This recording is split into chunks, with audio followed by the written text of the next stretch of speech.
বলো কি করতে হবে। সন্ন্যানী ভাই, সন্ন্যাসের পথে আমি তোকে বাধা দেব না, বারণও করবো না।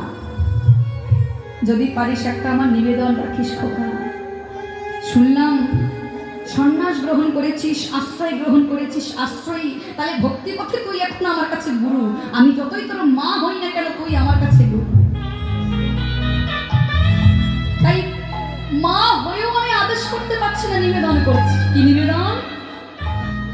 শুনলাম তুই নাকি বৃন্দাবনে চলে যাবি, কিন্তু বৃন্দাবন তো অনেক দূর।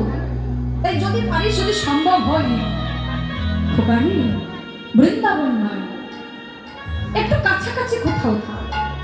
অন্তত আমি নিজে না যেতে পারি, আমার তো বয়স হয়েছে, আমার তো বয়স হয়ে গেছে, আমি বৃদ্ধা হয়েছি, আমি যেতে না পারি, নিজের হাতে রন্ধন করে কাউকে না কাউকে দিয়ে তোর কাছে প্রসাদের ডালা তো পাঠাতে পারবো। আমি তো এখান থেকে বসে জানতে পারবো, আমি তো বুঝতে পারবো যে না, আমার হাতে রন্ধন করা অন্ন ব্যঞ্জন আমার ছেলেটা সেবা করেছে। যখনই এমন করে নিবেদন করেছি না, বলুন তো, মা যদি ছেলের কাছে এমন করে কেঁদে কেঁদে নিবেদন করে, পৃথিবীর বুকে এমন কোনো মা আছে, ছেলে আছে যে মায়ের নিবেদন রাখবে না? নিমাই বলে উঠল, মা, ও মা, তুমি এমন করে কাঁদছো কেন? তুমি কিছু ভেবো না, আমি তোমার কথা দিচ্ছি, আমি বৃন্দাবনে নয়, বৃন্দাবনের পরে স্থানই তো পরিধাম। তাই কথা দিলাম আমি পরিধামে গিয়ে থাকবো। কারণ কোথায় বৃন্দাবন আর কোথায় নবদ্বীপ, পরিধামটা একটু কাছাকাছি আছে। মাকে কথা দিলেন।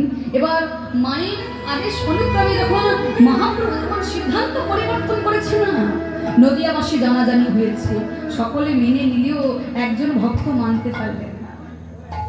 ছুটতে ছুটতে মহাপ্রভুর চরণে এসে আছাড় খেয়ে পড়েছে দয়াময়। চরণে লুটিয়ে পড়ে চরণটা জড়িয়ে ধরে কেঁদে কেঁদে বলছে, হে ভগবান, আমি মানি তুমি ভগবান, আমি তোমার ভক্ত। শুনেছি ভক্ত মনে মনে যা ভাবে তা নাকি ভগবান অন্তরে জানতে পারে। গোবিন্দ, হরিনাম শুনছি রে। আচ্ছা ঠাকুর, তাহলে আমি অন্তরে কি ভাবলাম, আমি অন্তরে কি চাইলাম, আমার কি বাসনা, আমার কি ইচ্ছা, আমি তোমার ভক্ত হলাম, তুমি ভগবান হয়ে ভক্তের অন্তরের কথা বুঝলে না ঠাকুর?